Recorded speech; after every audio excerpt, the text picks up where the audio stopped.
जय गुरुदेव। आज हम बात कर रहे हैं भविष्य कहने वाले ज्योतिष में राहु और केतु की भूमिका।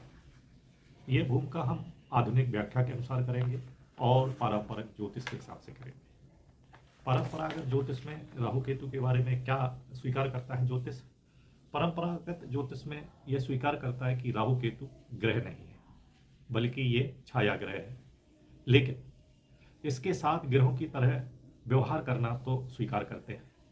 उन्हें किसी राशि में उच्च का माना जाता है, किसी राशि में नीच का माना जाता है, किसी राशि में उनको मूल त्रिकोण क्षेत्र का माना जाता है। और यहाँ तक कहते हैं कि जो राहु की दृष्टि है वो बृहस्पति जैसी है, अपने स्थान से 5वें और 7वें 9वें घरों को देखता है। लेकिन चिन्ह के आवंटन में जो है असहमति है और भ्रम है। दिग्गजों के स्वामित्व वाले चिन्हों के अलावा व्यवहारिक रूप से अन्य सभी चिन्हों को शास्त्रीय ज्योतिष के विभिन्न लेखों द्वारा किसी न किसी जो है ध्रुव से जोड़ के जिम्मेदार ठहरा दिया गया है। ये जो है ज्योतिष का परंपरागत मत है। जबकि मॉडर्न व्यू या आधुनिक विज्ञान क्या कहता है? आधुनिक व्याख्या के अनुसार राहु मुख्य रूप से जो है शनि जैसा प्रभावित करता है, जबकि केतु को मंगलवत, राहु को शनि मत माना गया है। लेकिन जन्म कुंडली में राहु केतु के प्रभावों को उन ग्रहों की ऊर्जा के प्रवाह में बाधा के रूप में देखा गया है। ये बात क्लियर समझ लें कि राहु केतु को अन्य ग्रहों की ऊर्जा के प्रवाह में बाधक माना गया है, जिस पर वे प्रभाव डालते हैं। अर्थात दोबारा सुन लें कि राहु केतु जन्म कुंडली में ग्रहों की ऊर्जा के प्रवाह में बाधक माना गया है। शास्त्रीय ज्योतिष कहता है कि राहु केतु जिस ग्रहों से जुड़ते हैं उन्हीं ग्रहों के अनुसार फल देते हैं। यदि किसी ग्रहों के साथ इनकी युति नहीं है तो यह उस ग्रह का फल देते हैं जिस भाव में बैठे हैं, अर्थात भाव के स्वामी के हिसाब से ये फल देते हैं। यह एक बहुत तार्किक सिद्धांत है। प्रभाव का एक गैर मौजूद बिंदु केवल उसी को प्रभावित कर सकता है जिसके साथ वह संबंध होता है। जैसे बताया गया है कि राहु का संबंध शनि जैसा है और केतु का मंगलवत संबंध है। राहु केतु की उत्पत्ति जो कहते हैं समुद्र मंथन में जो राक्षसों का सेनापति था स्वरभानु, उसकी जो है भगवान मोहिनी रूप भगवान ने अपने सुदर्शन चक्र से उसकी गर्दन काट दी थी और वो राक्षस चूंकि अमृत पान कर चुका था तो अमृत को प्राप्त हो चुका था, तो उसके दो भाग, सिर भाग को केतु और स्वर भाग को राहु और धर भाग को केतु कहा। लेकिन मॉडर्न व्यू में, आधुनिक सिद्धांत में कहते हैं आकाश में प्रकाशकों की कक्षा को पार करने के परिणाम स्वरूप पैदा हुए हैं राहु और केतु। राहु केतु ऊर्जा के प्रतिच्छेदन बिंदु है जो प्रकाशकों से ऊर्जा के मुक्त प्रवाह का विरोध करते हैं। जो ग्रह हैं सूर्य, चंद्र, मंगल, बुध, गुरु, शुक्र, शनि, ये ग्रह आकाशीय ऊर्जा के स्रोत हैं जो विभिन्न स्थानों पर कार्य करते हैं। जन्म कुंडली में उनके प्रभाव की प्रकृति उनके संबंधों पर निर्भर करती है। ये ऊर्जाएं स्थानीय कारकों और दूसरों के साथ स्थापित करते हैं। कहने का अर्थ ये है कि ये 7 ग्रह जो है विभिन्न ग्रहों से संबंध स्थापित करते हैं, युति के साथ, दृष्टि के साथ, और इनके जो ऊर्जा का प्रवाह होता है उसमें राहु केतु जो है उन प्रवाह का विरोध करते हैं। राहु और केतु ग्रहों की कक्षाओं के प्रतिच्छेदन के भौतिक रूप से अस्तित्वहीन प्रतीकात्मक बिंदु है कि इनका इसको जो है पारंपरिक ज्योतिष भी स्वीकार करता है कि राहु केतु ग्रह नहीं है, ये छाया ग्रह है। और यही बात मॉडर्न व्यू में कहा, आधुनिक सिद्धांत में कहा गया है कि राहु केतु ग्रहों की कक्षाओं के प्रतिच्छेदन के भौतिक रूप से अस्तित्वहीन प्रतीकात्मक बिंदु, जिसको दक्षिणी ध्रुव, उत्तरी ध्रुव कहते हैं, नॉर्थ पोल, साउथ पोल कहते हैं। वे किसी भी घर या राशि या भाव के स्वामी नहीं हो सकते। उनके पास उत्थान या पतन का कोई बिंदु नहीं हो सकता। मॉडर्न व्यू कहता है ये कहीं भी उच्च के या नीच के नहीं होते, और इनकी कोई दृष्टि भी नहीं होती, ये कहीं देख भी नहीं सकते, ये किसी के मित्र भी नहीं है, तटस्थ भी नहीं है, शत्रु भी नहीं है। ये केवल बिंदु है ग्रहों की ऊर्जा के प्रवाह को बदलते हैं।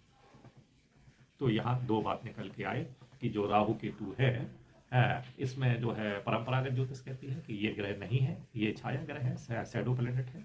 और मॉडर्न व्यू भी कहते हैं कि ये जो है ये अस्तित्वहीन है, ये प्रतीकात्मक बिंदु है। काम जो है परंपरागत ज्योतिष कहती है कि ये जो है ये राशियों में उच्च के भी होते हैं, नीच के भी होती है, इनकी दृष्टियां भी होती हैं। लेकिन मॉडर्न व्यू कहता है कि राहु केतु जो है ना ये किसी राशि में उच्च के होते हैं, ना नीच के होते हैं, ना किसी के मित्र होते हैं, ना शत्रु होते हैं, ना ही इनकी कोई दृष्टि होती है। जो ये श्वेत 7 ग्रह है उनके ऊर्जा का जो प्रवाह है उसमें ये अवरोध डालते हैं, इसलिए ये प्रभावित करते हैं। आइए हम जानते हैं कि राहु आपकी कुंडली में आपके लिए शुभ है या अशुभ है, कैसे जानेंगे। तो इसके लिए हम एक मैथमेटिकल फार्मूला आपको बताते हैं, वो आप जो है उस पर गौर करें। या राहु जब प्राकृतिक शुभ ग्रहों के साथ हो, पहला पॉइंट, प्राकृतिक रूप से शुभ ग्रह के साथ स्थित राहु को आप +1 नंबर दीजिए। दूसरी बात, केंद्र या त्रिकोण के स्वामियों के साथ राहु हो तो फिर उसको +1 नंबर दीजिए। नैसर्गिक रूप से शुभ ग्रहों के साथ हो तो फिर +1 नंबर दीजिए। केंद्र या त्रिकोण के स्वामियों से दृष्ट हो तो फिर 1 नंबर दीजिए।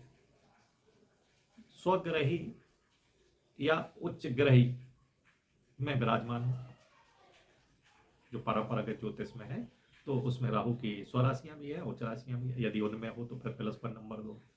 और नवांश में यदि अच्छी स्थिति में हो तो +1 नंबर दो। ये 6 बिंदु है, मतलब इसमें +6 नंबर मिलेंगे।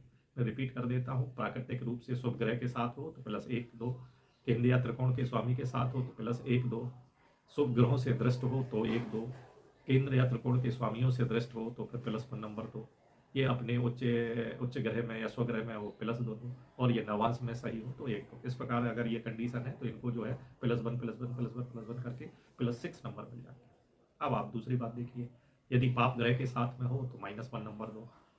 ये एक लौकिक अशुभ ग्रह के साथ में हो तो फिर -1 नंबर दीजिए। पाप ग्रहों से दृष्ट हो तो फिर एक -1 नंबर दीजिए।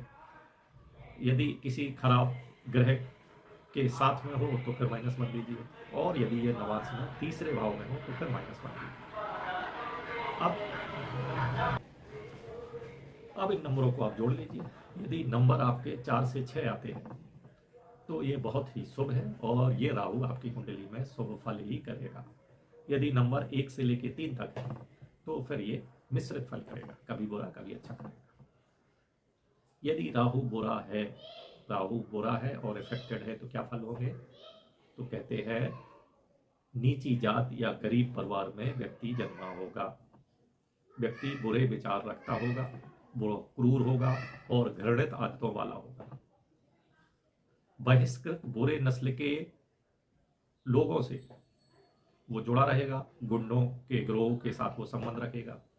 वह सदैव असंतुष्ट रहेगा, सुख की लालसा रखेगा, यात्रा करने का शौकीन होगा, लंबी थकाऊ निरर्थक यात्राओं पर जाता रहेगा, जिसको हम कहते हैं वो घुमक्कड़ होगा, वो झूठ बोलेगा, वो बेईमान होगा, वो धूर्त होगा, पाशविकता और अन्य यौन विकृतियां उसको पसंद होंगी, वाणी में कठोर और मित्रहीन होता है, बातचीत करते समय वो तो ना आंख मिलाता है और आंख टेढ़ी मेढ़ी करता है, रोगी स्त्रियों से विधवाओं के साथ संग करता है, वो कुष्ठ रोग, पागलपन, भय विकार, जीर्ण असाध्य रोगों से वो पीड़ित होता है, उसका अपना मकान नहीं होता है, वो किराए के मकान में रहता है, दूसरों के खर्च पे वो पलता है, उसके पास व्यक्तिगत कोई संपत्ति नहीं होती, वह निसंतान होता है या बच्चों को गोद लेता है, मतलब उसकी खुद की संतान नहीं होती।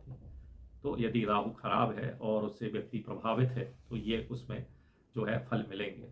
अब देखते हैं, यदि व्यक्ति केतु से प्रभावित है और केतु खराब है तो वो व्यक्ति हमेशा संदेह करेगा, अशांति में रहेगा, क्रोध करेगा, चिड़चिड़ापन रहेगा, अनियंत्रित महत्वाकांक्षा रखेगा, जीवन में संकीर्ण और आलोचनात्मक दृष्टि रखेगा, वो अलगाव को बढ़ावा देगा, तंत्रिका संबंधी रोगों से वो परेशान रहेगा, उसको चोट, मृत्यु, शत्रुता, वो साजिश का शिकार होगा, वो सनकीपन होगा, वो धोखेबाज होगा, वो बहुत ही घमंड करेगा और वो चुगली करेगा। तो ये फल तब के हैं जब राहु और केतु खराब फल करेंगे, खराब होंगे और फल करेंगे। खराब कब होंगे ये अपन ने बताया है कि आप गणितीय कैलकुलेशन में जो विधि बताई है कि 4 से 6 के बीच में होंगे तो अच्छा होगा, 1 से 3 के बीच में होंगे तो नेक्स्ट होंगे। अब कोई चीज़ हमेशा एक आयामी नहीं होती है, तो राहु अच्छा भी होता है। तो अच्छा राहु क्या करता है? राहु हमें सामूहिक प्रवृत्तियों के साथ सामंजस्य बिठाने के लिए जिम्मेदार है। यह हमें लोकप्रियता, प्रसिद्धि, नाम, प्रतिष्ठा, शक्ति देता है और सांसारिक शक्ति और सफलता भी देता है। तो ये राहु अच्छे होने का फल देता है। केतु हमें एकाग्रता, शक्तिशाली धारणा, आत्मा की स्वतंत्रता, आध्यात्मिक अंतर्दृष्टि, आत्मा या स्वयं को भौतिक और कर्मकांडी दुनिया से ऊपर उठाने का काम करता है। तपस्या और मोक्ष की शक्तियों में ये मदद करता है। केतु के साथ युति वाला ग्रह राहु के विपरीत जो उस पर हावी है, अभिव्यक्ति की शक्ति प्राप्त करता है और अपने परिणाम जोरदार ढंग से सामने लाता है। अपनी ही राशि में या उच्च राशि का ग्रह केतु के साथ युति होने पर वो इस शक्ति को प्राप्त करता है। यदि कोई ग्रह उच्च का हो और केतु के साथ हो तो फिर ये बहुत ही अधिक बलवान हो जाता है। तो ये जो है भविष्य कहने में राहु और केतु, यदि आप ज्योतिषी बनना चाहें और भविष्य करना चाहें तो भविष्य कहने में राहु केतु की क्या भूमिका है ये आप जान सकते हैं। तो आप राहु केतु को जो है परंपरागत ज्योतिष में जाने, फिर राहु केतु को हम जो है आधुनिक भाषा में जाने, मॉडर्न व्यू के हिसाब से जाने। दोनों ही व्यू जो है अपनी अपनी बात कहता है। जो परंपरागत व्यू है वो भी कहता है कि राहु कोई ग्रह नहीं है, ये छाया ग्रह है, लेकिन उसने इनको जो है उच्च और नीच राशियाँ दी हैं, इनकी दृष्टियाँ दी हैं। मॉडर्न व्यू में ये है कि ये कोई ग्रह नहीं है, ये जो है एक नोड है, साउथ पोल, उत्तरी पोल है, एक बिंदु है, और ये बिंदु जो है ये जो ग्रहों के ऊर्जा के प्रवाह हैं उनमें ये अवरोध करते हैं, उनमें अवरोध करके ये जो है ये प्रभावित करते हैं। आकाश में प्रकाशकों की कक्षाओं को पार करने के परिणाम स्वरूप ये पैदा हुए हैं। आकाश में प्रकाशकों की कक्षाओं को पार करने के परिणाम स्वरूप ये पैदा हुए हैं। तो आकाश की कक्षाओं को पार करने के बाद जो ये दो बिंदु हैं जिनको हम साउथ पोल, नॉर्थ पोल कहते हैं या नोड्स कहते हैं, ये जो है इन ग्रह से 7 ग्रहों के जो ऊर्जा के प्रभाव हैं उनको प्रभावित करते हैं। इस प्रकार ये अपना प्रभाव डालते हैं। ये मॉडर्न व्यू है। और परंपरागत व्यू जो है, राहु जो है शनिवत काम करता है, केतु मंगलवत काम करता है। इनकी उच्च और नीच राशियाँ होती हैं, इनकी दृष्टियाँ होती हैं, गुरु समान इनकी दृष्टियाँ 1, 5, 7 भाव को अपने 1, 7, 9वें भाव को ये देखते हैं। जैसे गुरु अपने से 5वें भाव को देखता है, अपने से 7वें भाव को देखता है और अपने से 9वें भाव को देखता है। ठीक इसी तरह राहु जो है 5, 7 और 9वें भाव को देखता है। मॉडर्न व्यू में ये नहीं है। ये जिस ग्रह के साथ होते हैं उस ग्रह के अनुसार ये फल करते हैं, और यदि किसी ग्रह के साथ में नहीं है तो जिस राशि में बैठे हैं उस राशि के स्वामी के अनुसार ये फल करते हैं। और फल करने का तरीका ये है कि ये आपके लिए पॉजिटिव है तो उसके लिए गणितीय कैलकुलेशन है, उसके हिसाब से आप इसके पहले ये देख लें कि ये शुभ है या अशुभ है और उसके हिसाब से ये करें। नमस्कार।